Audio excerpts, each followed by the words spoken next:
He decides it's probably best to just go home. But just as he turns around, he sees his girlfriend Miyuki with another guy. Miyuki is smiling happily, clinging to his arm. EG is left completely paralyzed. He can barely say her name, questioning if it's really Miyuki. Miyuki finally notices EG and her face fills with pure shock. Suddenly overcome with rage and pain, EG lunges forward and forcefully grabs Miyuki's arm. Without hesitation, the blonde guy lands a powerful punch right in EG's face. Heartbroken, EG looks at Miyuki, but the guy delivers the final blow. He says that Miyuki always says that kind of stuff when they're in bed together. With a disturbing smile, she continues her cruel lie. She calls him a horrible and abusive boyfriend.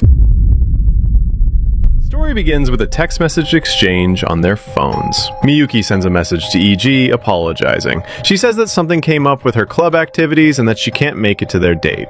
EG replies that he understands and that it's okay, telling her not to worry and wishing her good luck with her practice. The scene then shifts to a young man named EG.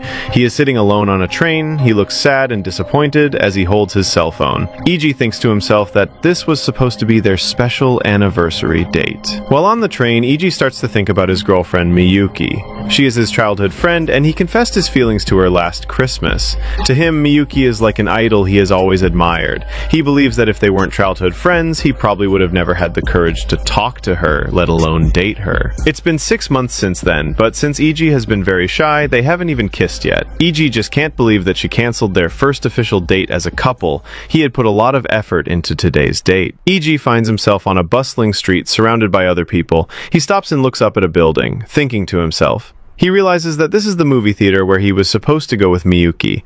His mind starts to wander and he imagines himself inside the dark movie theater sitting next to Miyuki. Suddenly, he snaps back to reality, blushing and getting flustered. He wonders why he's daydreaming about such things. Suddenly, EG stops, a confused expression on his face. He looks to the side and sees a couple kissing near a doorway. He thinks to himself, wait a second. Looking around, he notices that he's in an area filled with other couples. He realizes he's in the Love Hotel district. EG's face turns completely red, filled with shock and embarrassment. EG's mind continues to wander. He imagines himself in a hotel room with Miyuki. In his daydream, Miyuki nervously pulls at her clothes with an embarrassed look. She sits on the edge of the bed, looking hesitant. EG snaps back to reality, feeling like an idiot for his thoughts. He decides it's probably best to just go home. But just as he turns around, he sees his girlfriend Miyuki with another guy. Miyuki is smiling happily, clinging to his arm. EG is left completely paralyzed. He can barely say her name, questioning if it's really Miyuki. Miyuki finally notices EG and her face fills with pure shock. Miyuki then asks EG why he is there. Suddenly overcome with rage and pain, EG lunges forward and forcefully grabs Miyuki's arm. Without hesitation, the blonde guy lands a powerful punch right in EG's face. The force of the blow throws EG backward, knocking him to the ground. The blonde guy angrily confronts him, asking what the hell he thinks he's doing to his girl. EG retorts, asking what he's talking about, and states that she's the one who cheated. With a cruel smirk, the blonde guy asks EG if he's some kind of stalker. He then tells Miyuki to say something to EG too. The guy continues to taunt him, telling EG that Miyuki is only dating him because they're childhood friends. He reveals that Miyuki finds EG boring and that his sweaty hands are gross. Heartbroken, EG looks at Miyuki, but the guy delivers the final blow. He says that Miyuki always says that kind of stuff when they're in bed together. EG's face fills with pure horror and despair. EG is frozen, trying to process what he just heard. He clutches his chest in total shock. The blonde guy turns to Miyuki and asks her what the problem is. He sarcastically says that if she likes EG so much, he doesn't mind ending things right then and there. With an angry look, the blonde guy gives her an ultimatum. He demands that she choose, either break up with him or break up with EG. Miyuki starts crying, biting her lip in anguish. With a desperate expression, she turns to the blonde boy. She begs him not to leave her, screaming that she can't go on living if he abandons her. He pats Miyuki on the head. He says that as long as she understands, that's enough, but he doesn't stop there. He turns to Miyuki and demands that she say out loud and clearly who EG is. Miyuki looks at EG with her face shadowed. Miyuki begins to speak. She says EG was her childhood friend, but now she describes him as clingy and possessive, like a stalker. With a disturbing smile, she continues her cruel lie. She calls him a horrible and abusive boyfriend. EG looks at her, his eyes wide in pure horror. He can barely stammer her name. From that day on, his once happy daily life began to fall apart. The scene shifts to a restaurant called Ono Kitchen. E.G. walks in with a gloomy face. A young man wearing a bandana and a woman are working at the counter. The young man greets him cheerfully, welcoming him. The woman smiles and comments that he came home early. The young man asks if he skipped lunch and offers to make him something to eat. E.G. replies curtly that he's fine and thanks them. E.G. was in shock and ended up laying in bed. All he could do was wait for time to pass, feeling lost and powerless. The woman from the kitchen appears at his bedroom door. She asks if he's not going to eat. He confirms he isn't. This scene repeats itself over and over.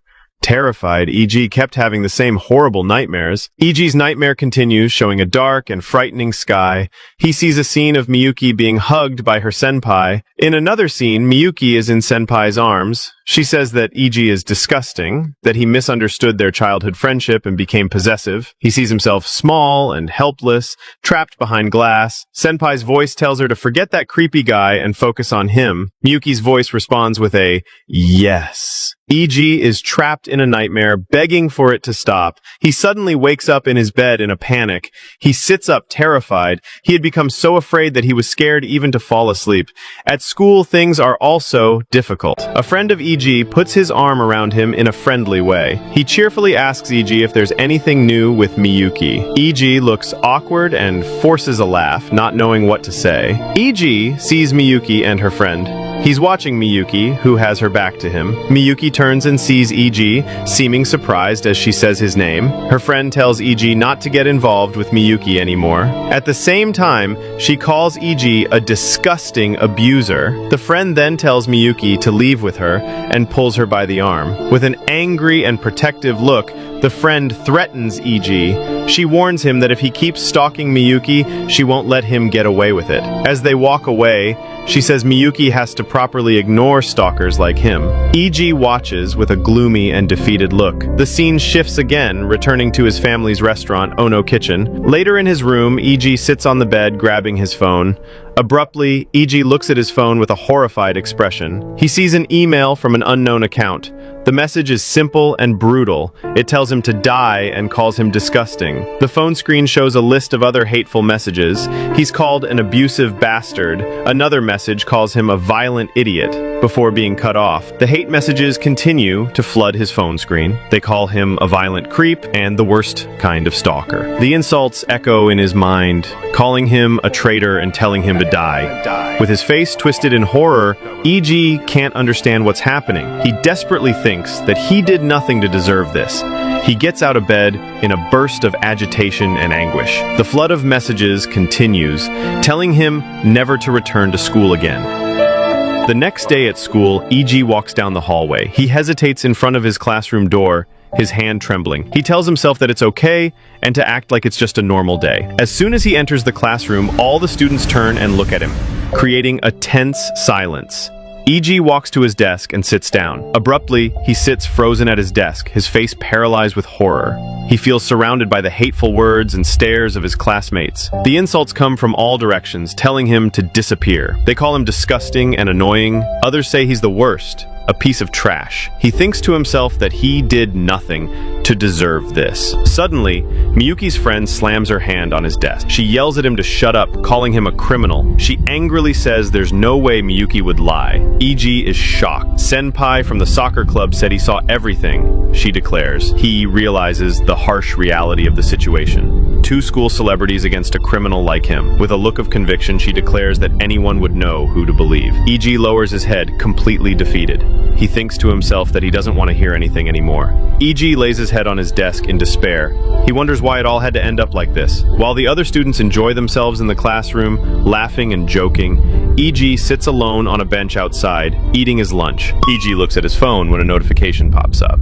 The message says that today's club meeting was suddenly canceled, so there's no need to attend. E.G. thinks that there's no one left in class he can trust. He decides to go to the club room anyway. He thinks that maybe, despite the cancellation, someone might still be there to talk to. From behind the door, E.G. hears his clubmates talking. One person asks if the other made sure to lie and tell Ono the meeting was canceled, saying they messaged him during lunch, and adding that it's scary just to see him. One of them asks what they should do with the draft. The other coldly replies that they already threw it away. Then the reason reason for their contempt is heard. They say he doesn't even have talent, yet still puts so much effort into the manuscript. Their cruel conclusion echoes in his mind. They think he's seriously pathetic. E.G.'s face is covered in tears. Suddenly, he has an idea. He thinks maybe Professor Ayase is still in the classroom. He heads there, but stops at the door when he hears voices. He sees Miyuki's friend talking to the teacher. She says that she thinks Miyuki has been very worried lately. The teacher comments that it's rare for Miyuki to have any problems, and asks if she got involved because she's too kind.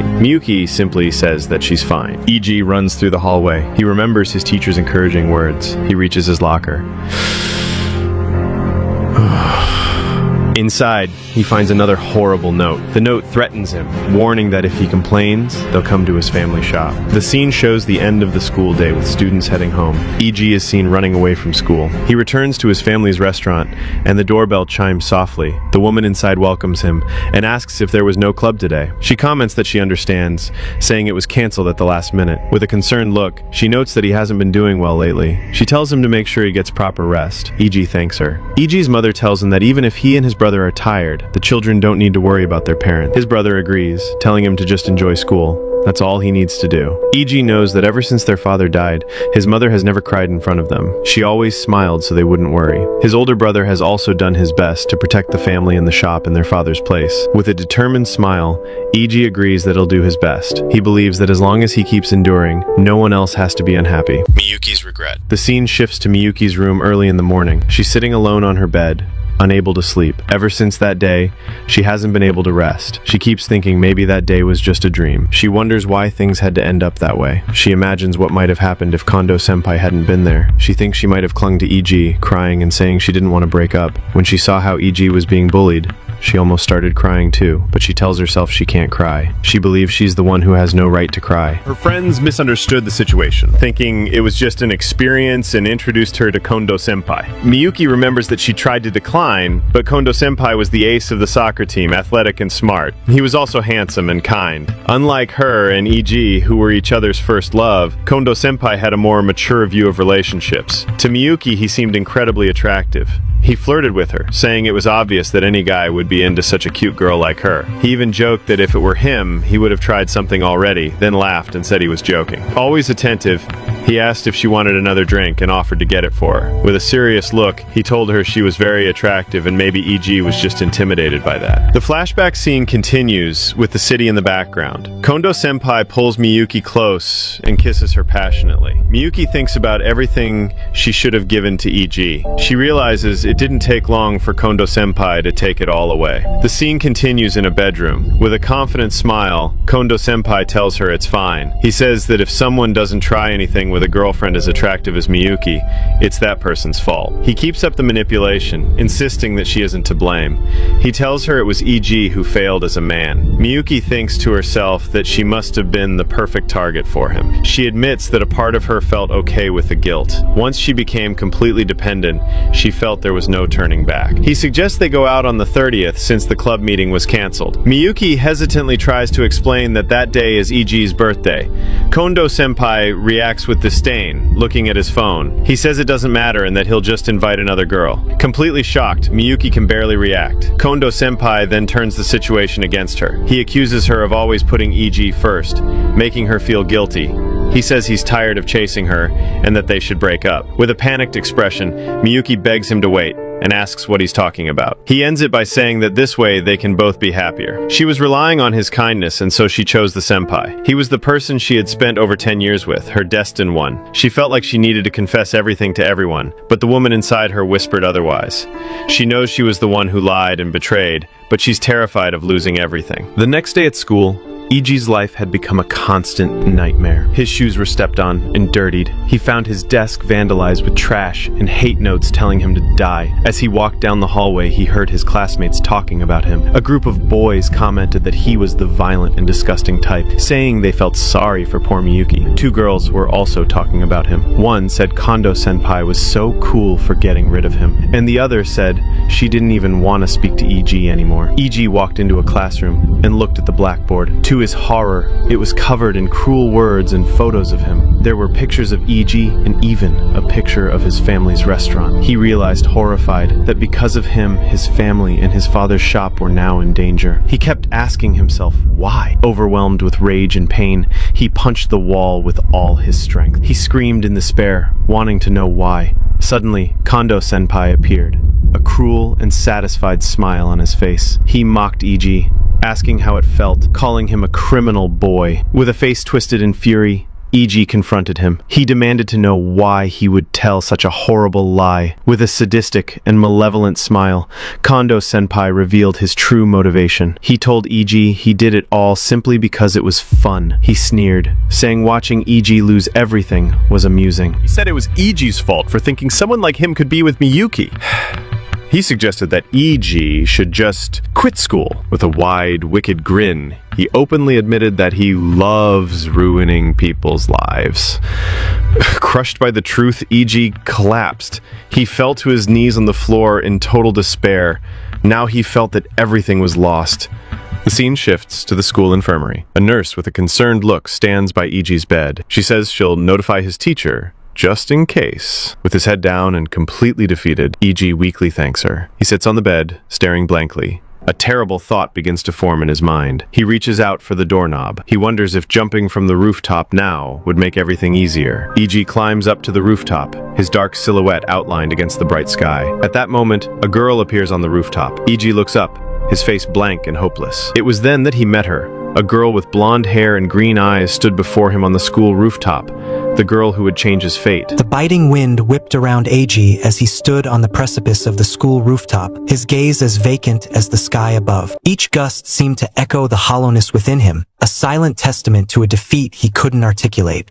A voice, sharp and clear, cut through the desolate air. "Who are you?" He turned, his eyes meeting hers. She was Ichi-Jo, the school's celebrated prodigy, her presence a stark contrast to his own despair. He mumbled an excuse, a flimsy fabrication about skipping class, about wandering aimlessly until he found himself on this very roof. The truth, a dark, heavy secret, remained unspoken. He had come here to jump. Ichi-Jo, recognizing him, addressed him as Ono-senpai. A flicker of surprise crossed his face. Yes, he knew her, the top-ranked student, a vision of gentle beauty and charm who had captivated the school since her enrollment. He'd heard the whispers, the confessions from countless boys, all drawn to her undeniable allure. But her expression now was far from gentle. A subtle irritation creased her brow. "Why did you have to show up now?" she muttered, her voice laced with annoyance. A.G., desperate for a moment of solitude, tried to explain. He just needed a place to hide until lunch break was over, a sanctuary from the cruel rumors that clung to him like a shroud. He politely asked her to leave him be. Her response was immediate, unwavering. "No." Her voice rose, a defiant declaration. "This place is mine. I won't give it up." A.G., taken aback, pressed further. "Are you sure? You know the rumors about me, right?" Her eyes, filled with a simmering anger, met his. "Yes, I'm aware of them." Her answer was a firm, unyielding no. A.G. was stunned. Her unwavering defiance, despite the whispers and accusations surrounding him, was a shock. She sighed, her irritation palpable. "As I said, I know about the rumors. They're just that, rumors. I haven't seen any of those things with my own eyes." Her voice softened, a hint of weariness entering her tone. In the end, love is almost like a disease. Why do people believe a one-sided story told by only one person? Nowadays, people believe only what they want when they want. A flash of anger returned to her eyes. It's disgusting to point fingers at someone without knowing whether it's true or not. A glimmer of hope ignited within A.G. He looked down, a fragile question forming on his lips. "Does that mean you believe me?" Ichi-Jo's reply was firm, resolute. "It's not a matter of believing or not." She crossed her arms, her conviction radiating. "Judging him based on one-sided, biased gossip is just too wrong." Her words struck A.G. with the force of a physical blow. His eyes widened, tears welling up, a wave of pure relief washing over him. "Thank you," he whispered, the words barely audible. Ichi-Jo's eyes widened in surprise, a flicker of irritation returning. "Why are you thanking me? Especially me?" she demanded. A.G. chuckled, a small, broken sound. "If you don't understand, that's fine. The The rooftop, once a silent stage for their quiet confrontation, was suddenly assaulted by a torrential downpour. Rain lashed down, drenching them both in an instant. "We should go inside," AG suggested, his voice barely audible over the drumming rain, "so we don't catch a cold." But Ichijo's response was sharp, almost feral. "Leave me alone," she shrieked, her face, now streaked with rain, contorted in a furious mask. "Don't you get it?" she screamed, her voice raw with frustration. "Why am I here alone?" AG, bewildered by her sudden outburst, could only ask, "What's the reason?" "It doesn't matter if I catch a cold from the rain," she cried, her voice desolate. "For me, tomorrow simply doesn't exist." Her words hung in the air, heavy with despair, paralyzing AG. As she turned to flee, he snapped out of his stupor. "Wait!" he yelled, rushing after her, his hand grasping her wrist tightly. "Stop!" Ichijo struggled, her eyes wide with panic as the rain continued its relentless assault. "That's enough!" AG roared, his voice cutting through the storm. Suddenly, she slipped on the wet surface, a scream escaping her lips as she began to fall. In a desperate lunge, AG caught her, but the momentum sent them crashing against the fence at the edge of the rooftop. "Why did you protect me?" Ichijo demanded, her voice laced with anger, even as she clung to him. "If the railing had been rusty..." "Shut up," AG interrupted, his own emotions boiling over. "There's no reason not to help someone." Then, a surprising proposal erupted from him, lost almost immediately in the downpour. "If you want to die so badly, then at least spend this last day with me. We'll skip class together." Ichijo stared at him, utterly shocked. "Skip class? Do you even understand the gravity of the situation?" she yelled, her frustration momentarily eclipsing her despair. But then, a strange resignation settled over her. "I guess I don't have much choice." Sitting on the rain-soaked ground, AG made his own shocking confession. "I also came here thinking about dying." He paused, a wry smile touching his lips. "But I never imagined I'd end up stopping someone else from taking their own life." His words left Ichijo stunned. AG remained seated, watching her, tears streaming down her face, yet a faint smile played on his own. "Yeah," she agreed, her voice soft, "that's just how it is." The scene shifted, the two of them sitting side by side on the rooftop, the rain still falling, but a fragile moment of understanding passing between them.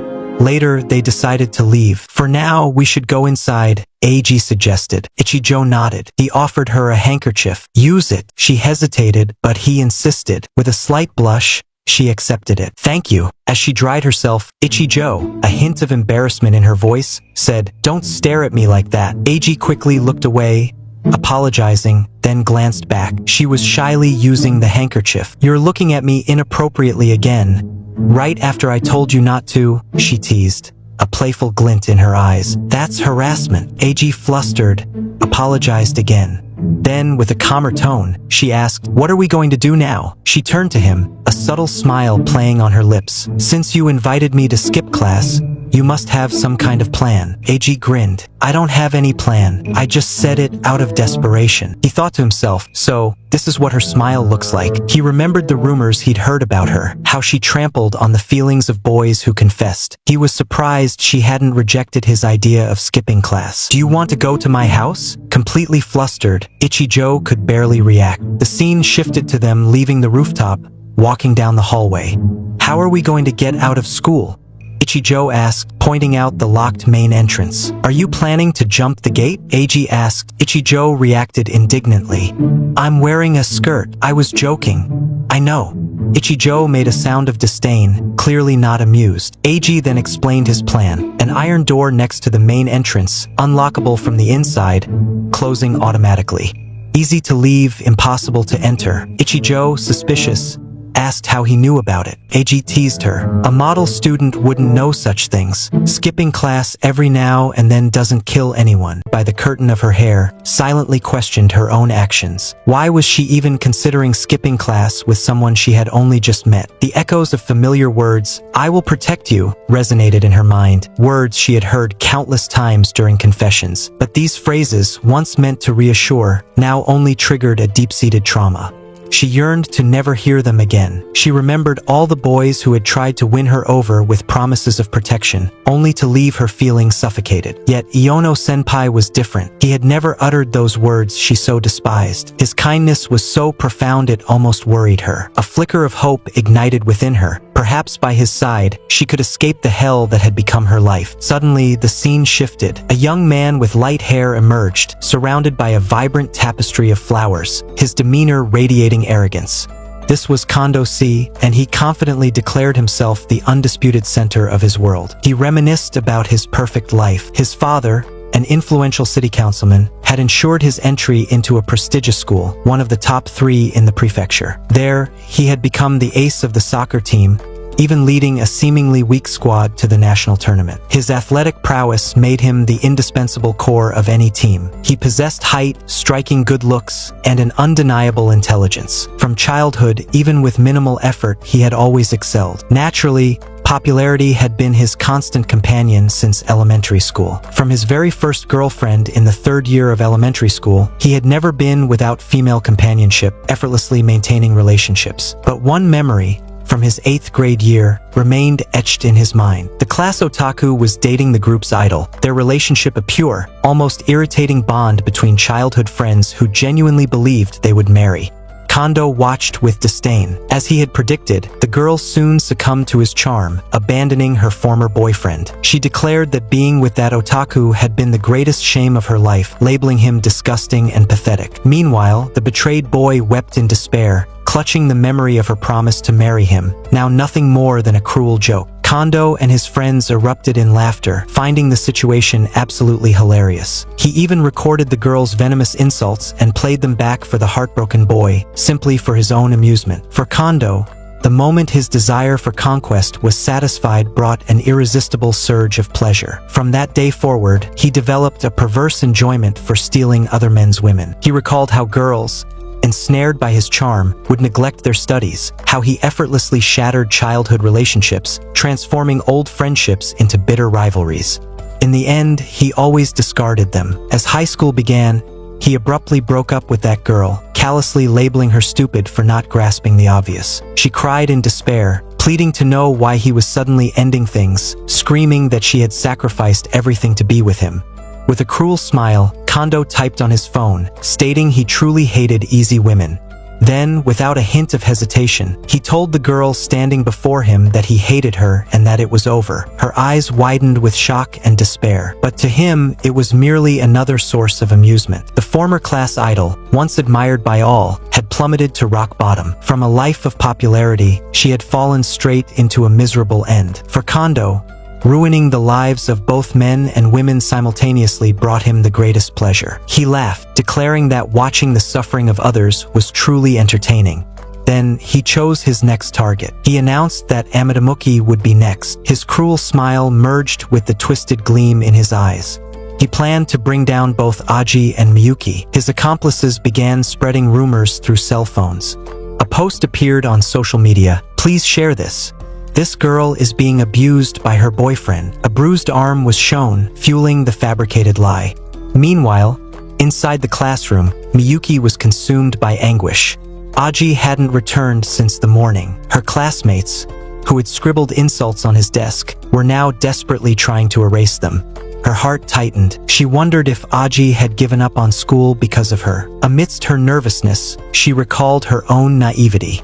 She had never imagined that Kondo would be capable of spreading such cruel rumors. Her eyes faltered, her hands trembled. But then, looking out the window, she saw Aji in the distance. Her eyes widened with surprise and hope. She called out his name, screaming in desperation. However, what she saw next left her paralyzed. Aji was not alone. He was running hand in hand with another girl. Miyuki's smile froze. She couldn't comprehend it. A deep shock pierced her chest. She questioned herself over and over, teetering on the brink of losing her sanity. With tear-filled eyes, her face contorted into an expression of hatred and confusion. She desperately wanted to know who that girl was. Later, Professor Taken McGee, the teacher for Class 2B, resumed the attendance sheet, announcing the beginning of the second semester. He called names one by one until he reached Iono, but Aji did not answer. On his desk, hateful words were carved in huge letters: "Die, "Loser, get out." The teacher paused the roll call and asked if anyone knew where Iono was. The students exchanged tense glances until one of them replied that Ono had said he wasn't feeling well and had gone to the infirmary. The teacher stated he would check, but first ordered everyone to head to the gym. Miyuki shrank in her seat when her name was called, her body trembling, sweat dripping down her face. In the hallway, Nurse Mitsui rushed over, her voice urgent, saying she needed to talk about Iono. The teacher explained that he hadn't gone to look for him yet. The nurse, distressed, admitted that Iono had seemed strange and that she should have stopped him from leaving, even by force. She insisted they search the entire school, and the teacher agreed to notify the vice principal. The vice principal listened to the report, concerned, and ordered a strategic meeting to be held after classes.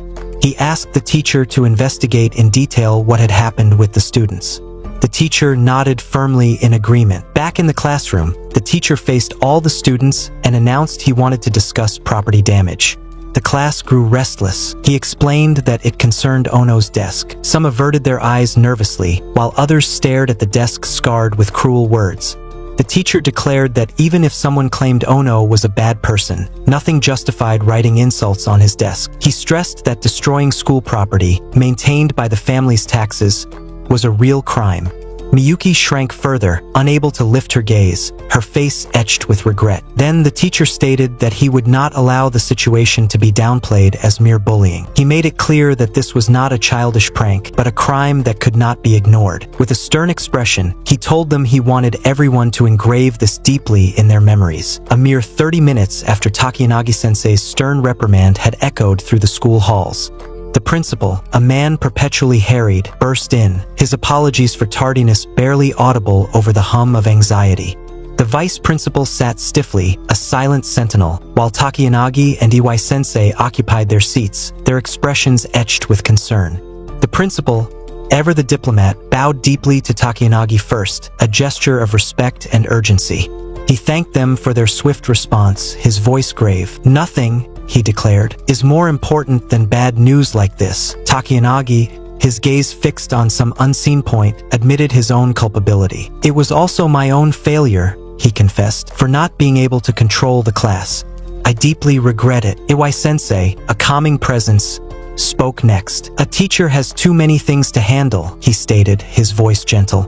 Takiyanagi has done his best. The students themselves had tried to hide the incident. The principal, ever practical, interjected, "It's better to think about the next steps than about the past." He nodded in agreement with Iwai-sensei's sentiment. Iwai then explained his proactive measures. "I called Ono's parents while Takiyanagi was questioning the students," he revealed. He had wanted to ascertain the boy's well-being after his early departure from school. "I told the parents that Ono had felt unwell and asked if he was all right. The answer brought a collective sigh of relief. He had arrived home safely." The principal exhaled slowly, a weight lifting from his shoulders. "That's good," he murmured. Then his tone shifted, becoming resolute. "We need to protect Aokuen," he announced. A stark warning followed. "If the boy starts skipping school or decides to quit, everyone will lose a lot." Takiyanagi concurred, his expression grim. "We have to watch over the student closely," he affirmed. "We will do it properly." Meanwhile, in a stark contrast to the hushed concern of the faculty, a different drama unfolded. On Kondo's phone, messages from Sayaka flickered across the screen, arranging a post-club rendezvous at her house. Suddenly, two boys, breathless and agitated, ran up to Kondo, their voices urgent. "Important news!" they exclaimed. They recounted their misadventure. "When we went to intimidate Ono and scribble threats on his desk, we got caught." The bombshell followed. "Takiyanagi-sensei is going to investigate the case." Kondo grumbled, a sneer twisting his lips. "The nice teacher is quick," he muttered, a flicker of annoyance in his eyes. He had assumed the matter would be swept under the rug. "But even if it turned into something big, it doesn't matter. My father will take care of it." He dismissed their concerns with a wave of his hand. "I understand." The other boy, still agitated, urged him, "Don't be so relaxed," they reminded him. "We did it for you." Kondo cut them off abruptly, his voice laced with a dangerous calm. "When had I ever told anyone to do such a thing?" he challenged. The two boys froze, their faces a mask of shock. "You only wanted to vent about your own problems," he accused, his voice rising. "You acted on your own and even damaged school property." One of them, desperate, tried to deny it. "It wasn't possible," he stammered. He suggested, "Let's just pretend we knew nothing since no one had been caught." Kondo's stare was chilling. "If you don't obey," he warned, his voice low and menacing, "your future will be destroyed. It will all end." He spat the word, "idiots." His final command was absolute, "Only obey." Back outside, under the gentle afternoon sun, Ono and the girl sat on a park bench, a quiet reprieve from the day's turmoil. He asked, his voice soft, "Are you all right?" She sighed, a hint of exhaustion in her tone. "It's hard to keep up with a boy," she confessed, her mind replaying their hurried escape. She thought about how much they had run. Ono, however, was impressed. He mused that she had actually managed to keep pace with him. Ichigo, a girl who had always shunned club invitations, seemed to withdraw even when praised. On the bench, Ono suggested, "If that's the case, then we should leave." A blush crept up her neck. She complained, "You often drag me by the hand." He smiled, a playful glint in his eyes. "Maybe she was the first girl," he mused aloud. She scoffed, "You're a liar for saying it that way." A comfortable silence settled between them as they walked down the street together. The scene shifted to Ono's family restaurant, a warm, inviting haven. Inside, Ono's mother looked up, surprised to see him return so early. "I came back because I wasn't feeling well," Ono replied, "but I also brought a classmate with me." His mother's curiosity was piqued. She commented, "I never thought he would skip school." When her eyes landed on the girl, a warm smile bloomed on her face. The narration then painted a picture of the family's past. Ono's father, a renowned chef, had graced the kitchens of five-star hotels. He had meticulously saved his earnings, pouring his heart and soul into opening the Ono restaurant. His mother, once a customer, had found love amidst the clatter of dishes and the aroma of spices. They married, building their business together, a testament to their shared dreams. But fate, as it often does, intervened, and his father passed away. Since then, his mother, armed with an accounting degree, had taken the reins, managing the restaurant with the unwavering support of their dedicated staff. Ono's older brother, a culinary scholar, had inherited the kitchen, ensuring the restaurant's legacy continued to thrive. Back in the present, their mother, ever the gracious host, suggested, "You two can use the restroom in the back since business will soon get busier." A gentle smile played on her lips. "I'll also prepare lunch for you." Ono thanked her, then extended an invitation to Ichigo. "Come in," he urged. The girl stepped inside shyly, a picture of polite deference. With a graceful bow, Ichigo introduced herself. "My name is Ichigo," she began, "a junior classmate of Ono senpai." She explained, "My senpai has always looked after me," then apologized, "and I'm sorry for being a bother." Ono's mother and brother were left speechless, their surprise palpable. They muttered, almost in unison, "We never imagined Ono would bring such a cute classmate home." The mother, her excitement bubbling over, praised the girl, her words a cascade of warmth. She told her to feel at ease, then laughed, a joyous sound. "Consider it your own home," she urged. Ichigo, a gentle smile gracing her lips, thanked her. Inside the restroom, Ichigo's eyes scanned the menu.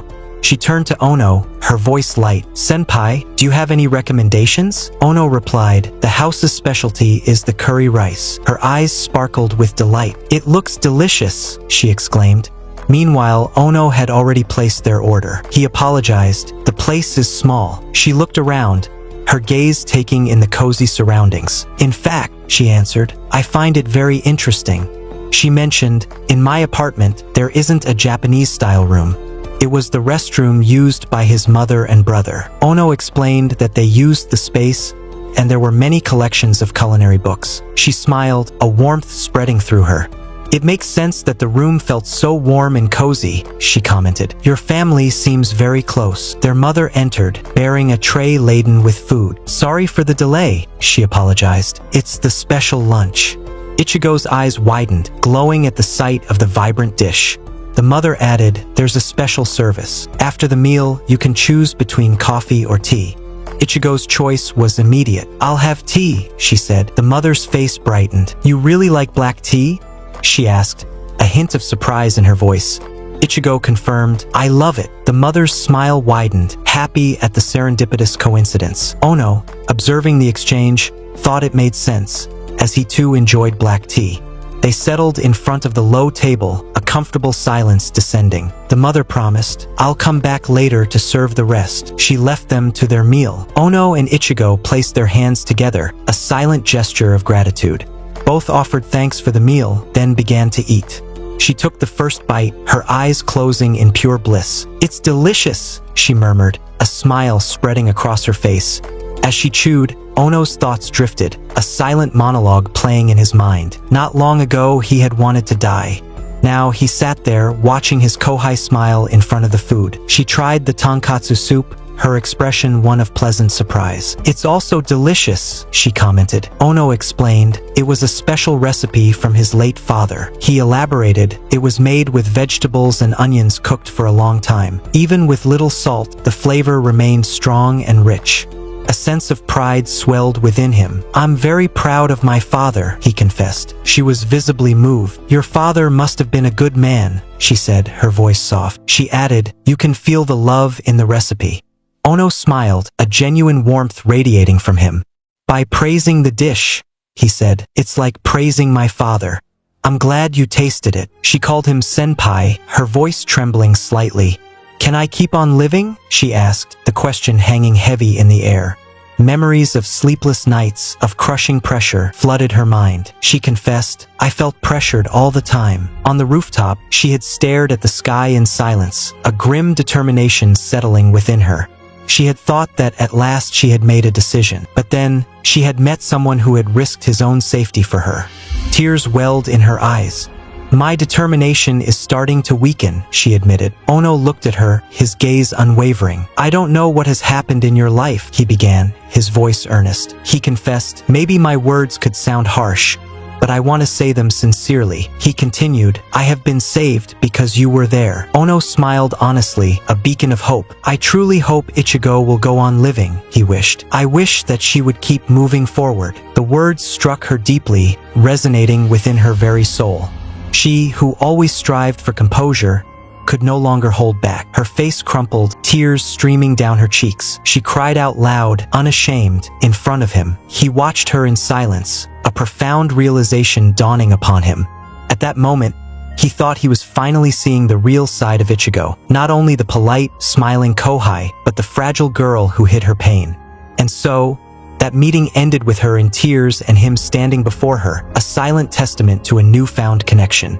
The story made it clear, some bonds are forged in the crucible of shared vulnerability, leaving an indelible mark on the soul. The warmth of the shared meals still hangs in the air as his mother presents an elegantly decorated cup, promising a special tea.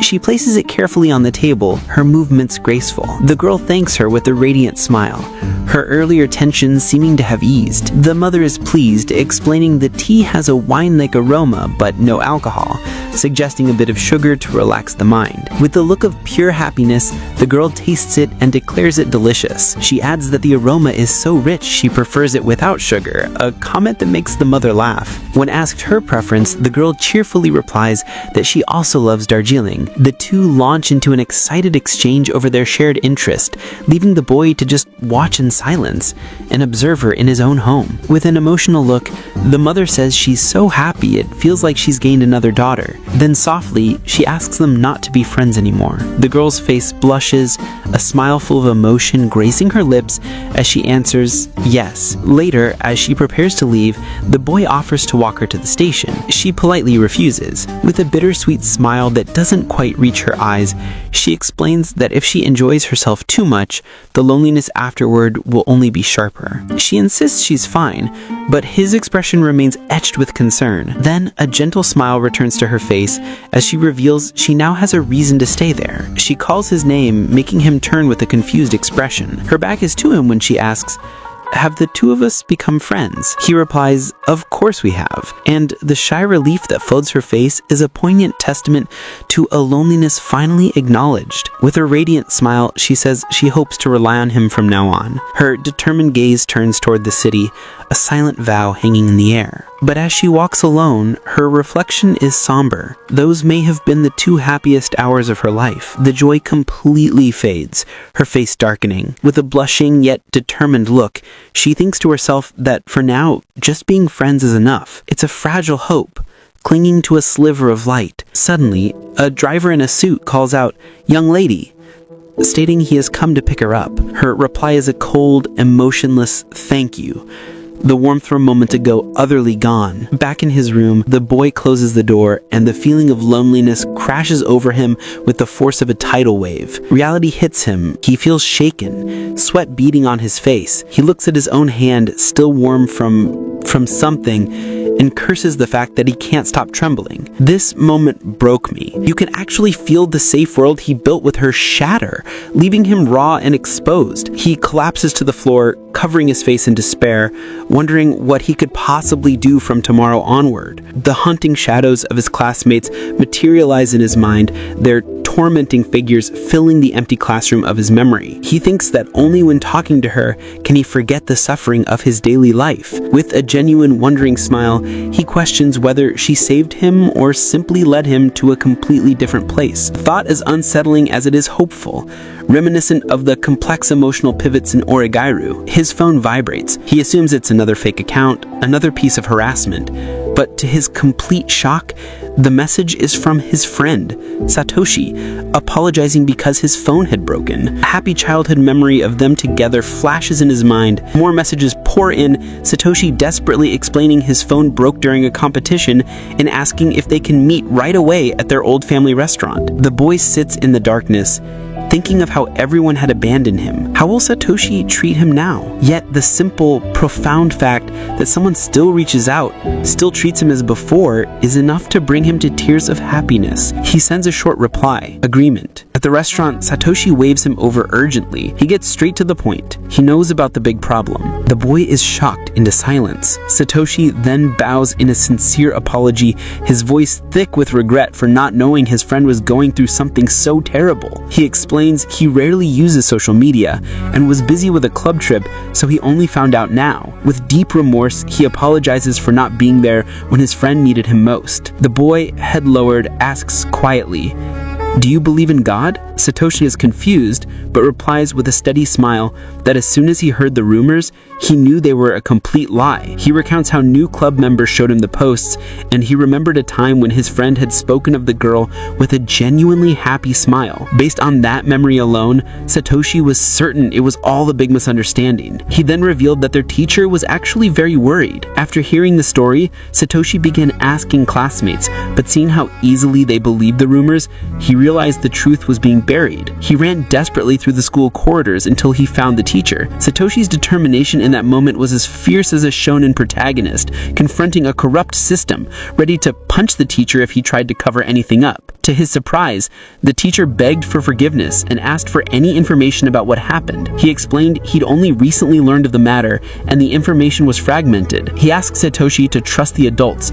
to let the teachers take responsibility. "Even if it's just a little, please trust us," the teacher said, with a serious look. Satoshi was surprised by how passionate and dedicated the man turned out to be. Hearing the story, the boy can't hold back his tears anymore. Overwhelmed, he finally breaks down, releasing all the pain he had been holding inside. His friend watches in silence, offering the simple, powerful gift of his presence. Meanwhile, under the same city lights, a different girl runs desperately through the streets. Consumed by a guilt that is almost palpable, she thinks to herself that she has to apologize, no matter what. Her frantic sprint ends at the back of the family restaurant's kitchen. Her face is a mask of anguish as she gasps out into the night, her voice a mixture of exhaustion and resolve. "I'm sorry, I have just arrived." With her face bathed in tears, she swore to herself that she must win back her happy future with Agi at all costs. As she arrived at his family's restaurant, her entire entire world came crashing down when she saw him talking intimately with another girl. Her eyes widened in pure shock and confusion as a silent scream of disbelief echoed in her mind. She couldn't believe what she was seeing, identifying the girl as the famous and untouchable prodigy student, Ichijo. Hiding from sight, Miyuki's mind spun out of control as she desperately questioned why the school's #1 idol was at Eigi's house. Then she witnessed Eigi's family warmly embracing Ichijo while Eigi watched them with a genuine and happy smile. Her face twisted in sick jealousy at Eigi's expression, concluding that this home wrecker was undoubtedly falling in love with him. A happy memory of the two of them together haunted her as she internally screamed that only she should know Eigi's true charm. She stared at Ichijo's profile with pure hatred, cursing fate for choosing her of all people to cross paths with her beloved. Overwhelming panic consumed Miyuki as she realized she had to act fast, otherwise Eigi would be stolen from her forever. Peeking from around the corner, Miyuki watched with a grim and exhausted look on her face. Her mind raced with everything she knew about the perfect girl from a prominent family who excelled in both sports and academics with near-perfect scores. She recalled the rumors that Ichijo was famous for rejecting every guy who confessed, with some even saying she hated all men. Suddenly, Eigi's mother spotted her hiding, calling out her name and causing Miyuki's face to contort in absolute horror. The woman's voice cut through the air, demanding to know what she thought she was doing, lurking around like that. Miyuki froze in terror as Eigi's mother stared her down with a cold, unforgiving expression. Sweating and trembling uncontrollably, she panicked, wondering if his mom already knew everything and if Eigi was the one who told her. Putting on a strange smile, she tried to play it cool, asking his mother what Eigi was doing and if he was currently inside. Without even looking at her, his mother coldly apologized, telling Miyuki that she probably shouldn't try to get close to his parents anymore. Standing outside, completely stunned, Miyuki asked what she could possibly mean by such a devastating statement. With a furious tone,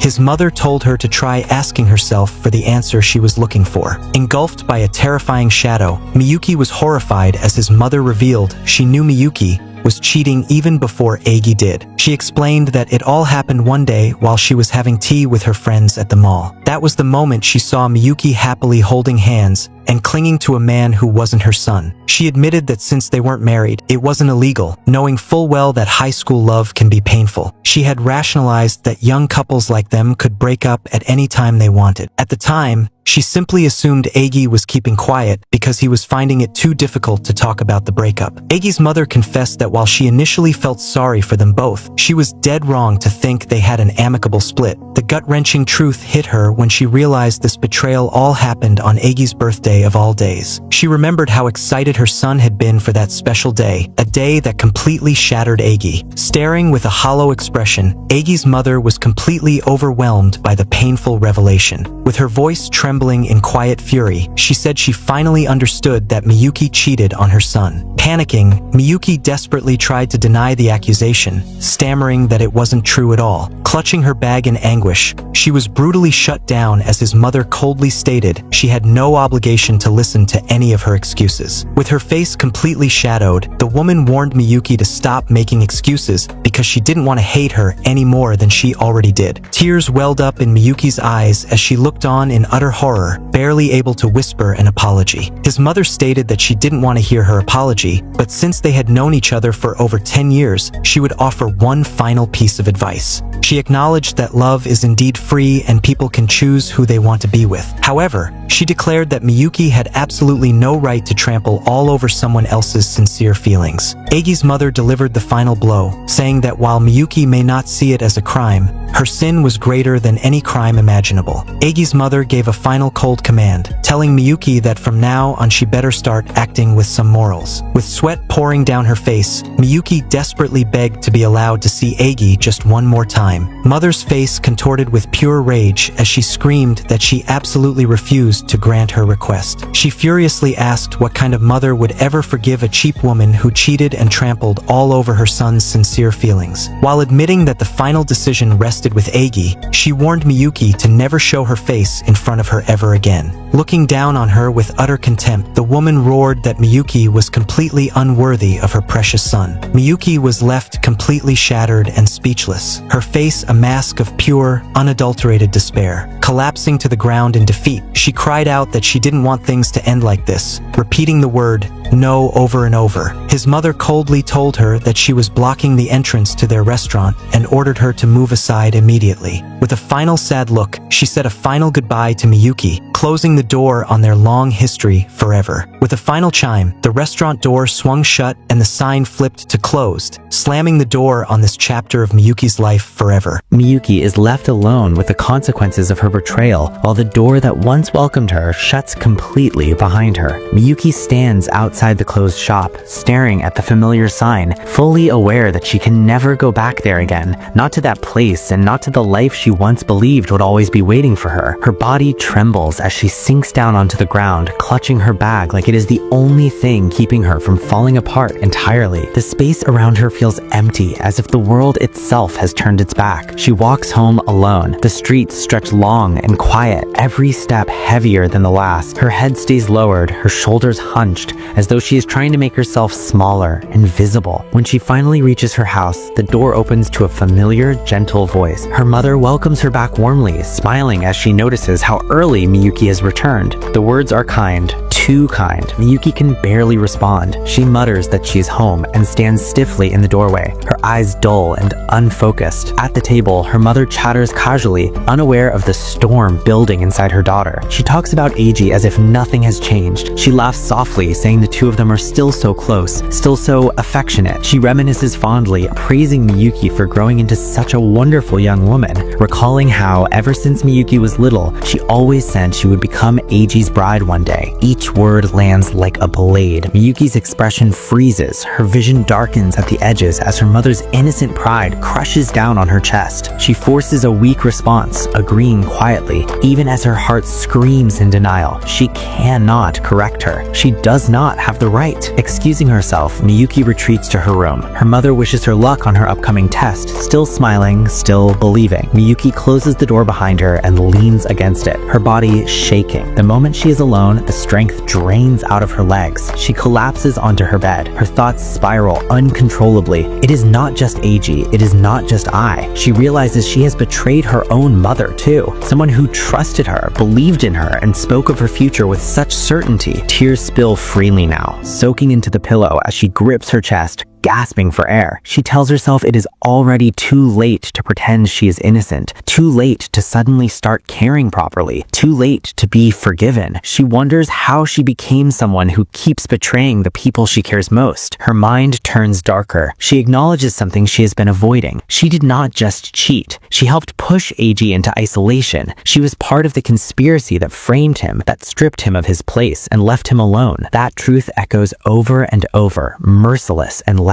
There is no escaping it. There's no future where she is forgiven. Her hands shake as she opens a drawer and pulls out an old photograph. It shows her and Eiji standing side by side at a school entrance ceremony, smiling brightly, full of hope. The image cracks under the pressure of her fingers as tears drip onto it. She presses it to her chest, sobbing uncontrollably, mourning the version of herself that existed in that moment. Her phone lights up in her hand. After a long pause, she types out a message. Each word feels like a step further into something she knows is wrong, but she convinces herself she has no other choice. She asks to see someone. She asks to be accepted, even if it means becoming someone despicable, even if it means sinking lower than she already has. She tells herself she deserves that much punishment. The next day arrives quietly. At the cafe, life continues as usual. Eiji prepares to leave, pale and clearly unwell, mentioning that his stomach hurts and that he's not in good condition. He forces a polite farewell before stepping outside, unaware of what is approaching him. Then, a bright voice greets him. A girl with light hair smiles widely, greeting him cheerfully. Ai arrives at the house earlier than expected, her voice ringing out brightly as she calls for Eiji. She stands at the entrance, bag in hand, clearly excited, unaware how abrupt her timing feels from the inside. Eiji, who had just been about to leave, freezes in place. His hand is still on the door, his expression stiff with surprise and confusion. He opens it slightly, flustered, questioning why she would close the door when he thought they were going going to head to school together. He blurts out that he woke up early just for that. His face is flushed, sweat dotting his forehead, his thoughts clearly scrambling to catch up. From inside, his mother appears, calm and smiling as ever. She explains simply that I came to pick him up and urges him not to keep her waiting. Her tone is gentle but decisive, the kind that leaves no room for argument. She waits just outside, relaxed and cheerful, calling him to hurry. AG hesitates for a brief moment, then exhales and gives in. The tension leaves his shoulders as he agrees and steps out. The atmosphere shifts the instant they stand together. I greets AG's mother politely, bowing with a bright smile. Her manners are flawless, her presence warm and respectful. AG's mother welcomes her naturally, already treating her like someone close to the family. The familiarity settles in without resistance. As they start talking, the conversation turns casual and light. Dinner plans come up, and AG's mother mentions the popular oyster fry on the menu for the evening. I reacts with open excitement, admitting she loves oyster fry. Her joy is unfiltered, almost infectious. AG's mother laughs, saying that it's always free for her. I tries to protest, saying she feels bad being treated so generously so often, and promises she'll pay properly next time. The words come from a place of sincerity, not obligation. AG's mother dismisses it immediately, reassuring her that there's no need to worry and that takeout is always an option if she ever wants it. The kindness is natural, offered without hesitation. I responds with visible gratitude, praising her for being so responsible and thoughtful. The exchange is warm, domestic, and effortless. Finally, AG's mother urges him to stop standing around and get going. She lightly pushes him forward, teasing him as he stumbles a step. I laugh softly, clearly enjoying the scene. AG turns back one last time, smiling, and announces that he is leaving. His voice carries a calmness that had been absent before. From the doorway, AG's mother watches them go. Her expression is gentle, thoughtful, and quietly satisfied. She wishes them a good day, her voice lingering in the air as they disappear into the brightness ahead. They continue walking together, framed by the open road and the soft glow of morning. The past is no longer walking beside AG, only what comes next remains. Ichijo casually asks whether AG often eats fried oysters. AG replies that it's only sometimes. Ichijo adds that she's looking forward to it, sounding interested in the food they might have together. Ichijo talks about food preferences, saying spicy sauce tastes good too. She mentions that if someone wants a fresher taste, lemon or ponzu works well. She also says she personally usually adds Worcestershire sauce to fried oysters. AG admits honestly that because Ichijo suggested going to school together, the fear he used to feel has become lighter. They continue walking together quietly, staying side by side on the way to school. Some nearby students whisper about them. AG hesitates and says, but indicating he's worried about the situation. Other students question why Ichijo is walking with a boy. Someone mentions that the boy is Ono, the one rumored to have treated Miyuki badly. Another voice says not to force things. AG asks if she's really okay with this, warning that if she stays with him, she might get bullied too. Ichijo dismisses that concern, saying that's unlikely. She adds that it might sound strange to say herself, but she is fairly popular. AG acknowledges that he's never heard any bad rumors about Ichijo. She reacts lightly, seeming satisfied with that statement. A separate moment shows someone asking her to date him. She apologizes and refuses,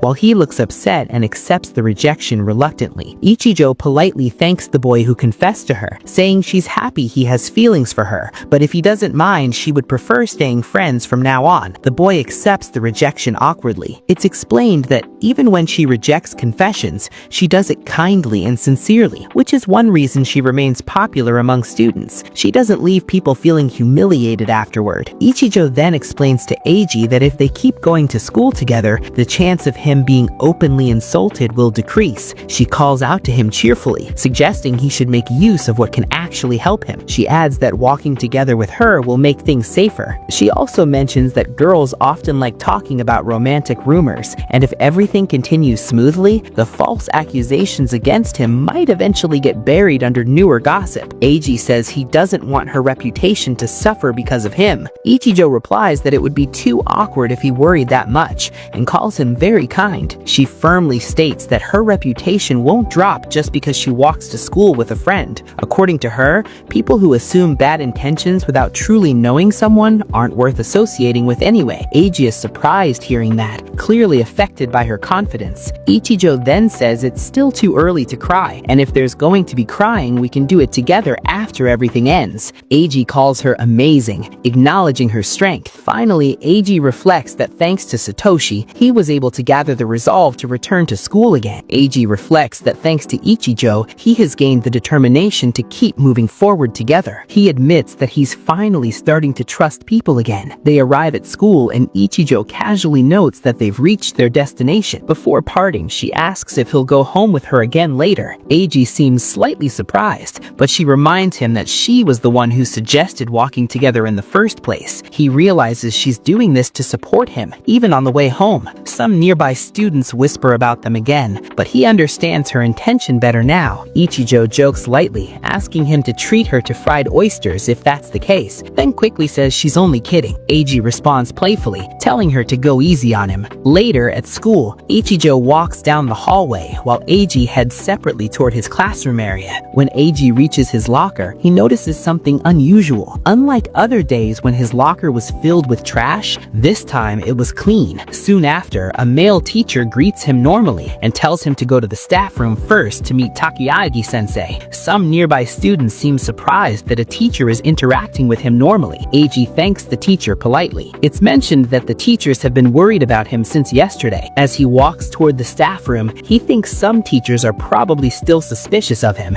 and he doesn't like being the center of attention. Finally, he reaches the hallway near the staff room where another teacher is waiting for him, seemingly ready to talk with him. Eiji recognizes Takayagi-sensei and wonders why the teacher is outside instead of inside. The teacher greets him normally and acknowledges that going to the staff room alone might be difficult given the current situation. Eiji thanks him for the consideration. The teacher responds that it's simply his responsibility as a teacher and suggests they talk first. Instead of the counseling room, the teacher proposes using a conference room. He explains that the counseling room can sometimes create a feeling of hierarchy between teacher and student, so he prefers a place where they can talk more equally. Eiji agrees, saying he also feels more comfortable with that choice. They enter the room and sit down together. Before listening to Eiji's full story, the teacher says there's something he needs to say first. Then he suddenly bows deeply and sincerely apologizes. The teacher admits he failed to notice the changes Eiji was going through earlier, and because of that, Eiji ended up suffering. He sincerely apologizes, saying this situation is also his responsibility as a teacher. Eiji is surprised by the apology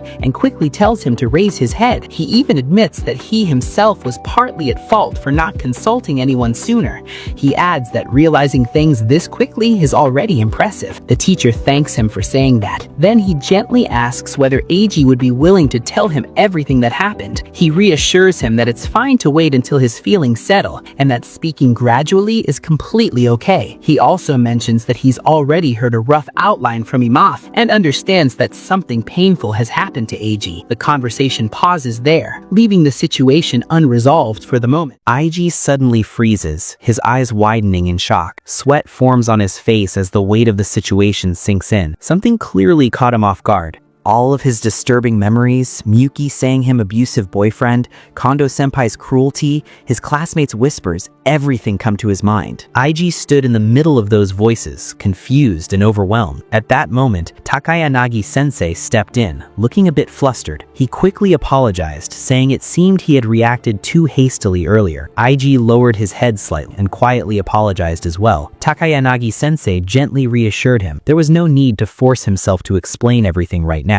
They didn't have to discuss it today. Trying to ease the tension, the teacher asked if Eiji wanted something to drink. He even joked that normally it wouldn't be allowed, but today he would treat him. Then he asked if Eiji felt thirsty. Eiji responded politely, saying there was no need for the teacher to apologize. The teacher began walking toward the door, but Eiji hesitated and asked if it was really okay since the first period was about to start. Takayanagi-sensei replied calmly that it wasn't a problem. Eiji said a simple, "Okay, I'll wait." He added that soda would be fine. Meanwhile, the first period had already begun elsewhere. A substitute teacher was handling the world history class. The real priority right now was supporting Aono-kun, Eiji, because he's clearly going through a very difficult time. Hearing that, Aiji's expression softened slightly. With emotion building in his voice, he finally said quietly, "Thank you very much." A moment later, Takayanagi-sensei returns with 2 drinks in his hands. Eiji accepts the can politely and thanks him. The teacher smiles and explains that he purposely chose a large-sized drink for him. Since the weather is quite hot, he even decides to break his own low-sugar diet rule and drink one as well. Bro, that's a W teacher right there. Both of them sit quietly at the table, sipping their drinks. The atmosphere feels calmer than before. After a short silence, IG turns slightly toward the teacher and asks an honest question. He wonders why the teacher chose to believe him. Takayanagi-sensei raises 2 fingers and calmly replies, "There are 2 reasons. First, adults can usually look at situations a little more objectively than students. Right now, many students are simply being carried away by irresponsible rumors." He explains that this kind of thing often happens, especially on the internet. People easily believe they are fighting for justice while attacking someone they see as a villain. They throw harsh words without hesitation. In those situations, the source of the accusations is often unclear, yet the rumors keep spreading and the damage continues to grow. The teacher points out that the same thing is happening now. The students who are currently bullying IG are behaving in exactly that way, without realizing. Then he mentions the second reason. There is always the possibility that the rumor could be true. That possibility is not completely zero. Hearing that, IG asks directly what the teacher would do if he actually were the kind of person described in those rumors. The teacher answers calmly. No matter how complicated the situation becomes, IG does not look like someone who would use violence like that. In the teacher's eyes,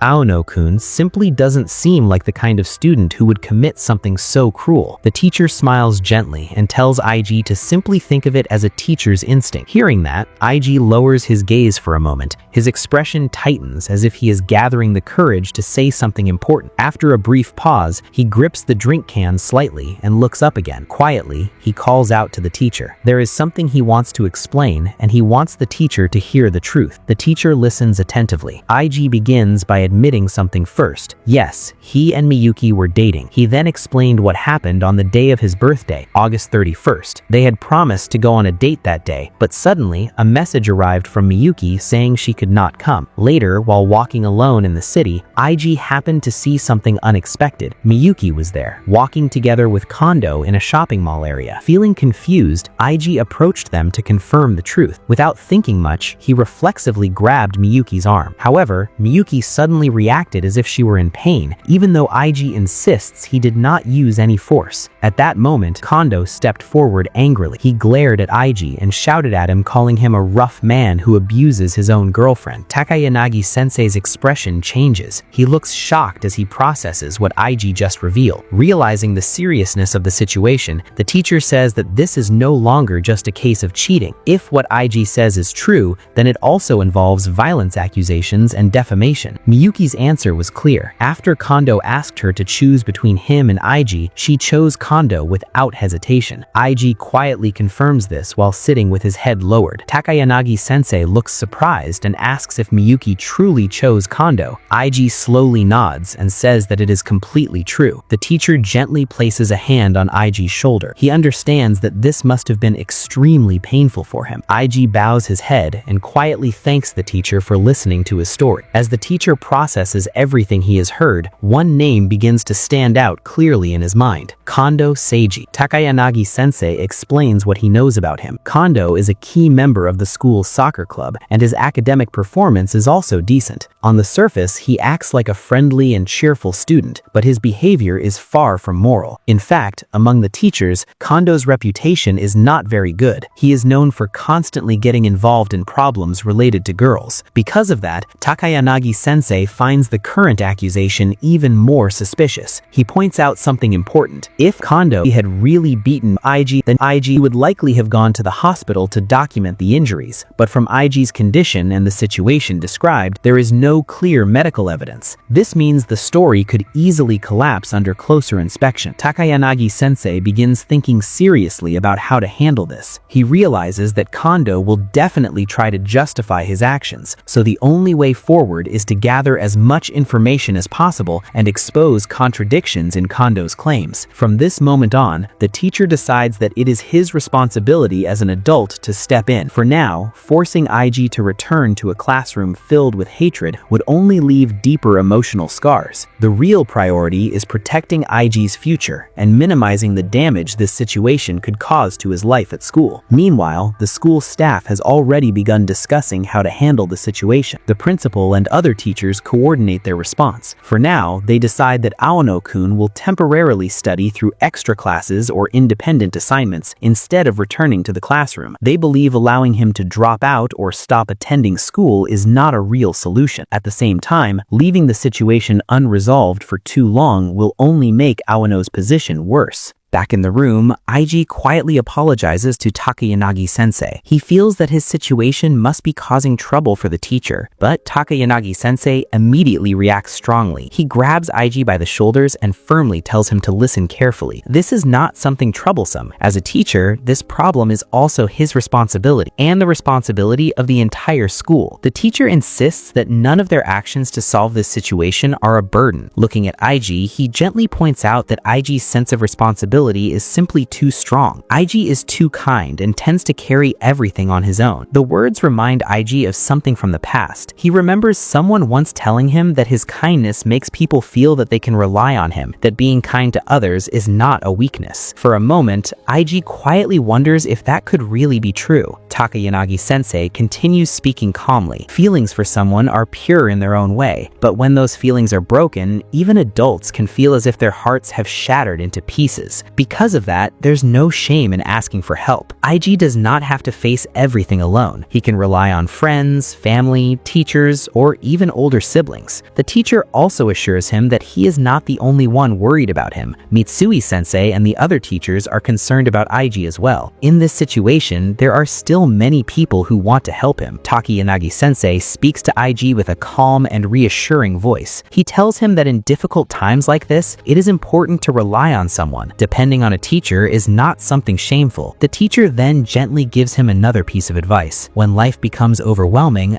Ig should make himself his first priority. He sincerely asks Ig to take care of himself before worrying about everything else. Ig listens quietly beside him. The tension that had been weighing on his face begins to soften. After everything he has gone through, he finally gives a small smile and answers simply, "All right." For the first time in a while, Ig seems ready to move forward, and with that quiet moment of reassurance, the story pauses for now. So, I think the story is progressing slowly, but it is good. And honestly, Takayanagi-sensei is such a rare character in manga and anime. In most stories, teachers either ignore the problem or just believe the rumors, but this man actually listened, stayed calm, and chose to protect his student when everyone else had already judged him. It's rare to see a teacher written this well, someone who thinks like a real adult and stands up for the truth instead of taking the easy path. Takayanagi-sensei is truly a peak character, but this story is far from over. The truth behind Miyuki and Kondo still hasn't fully come out, so let's see what happens next.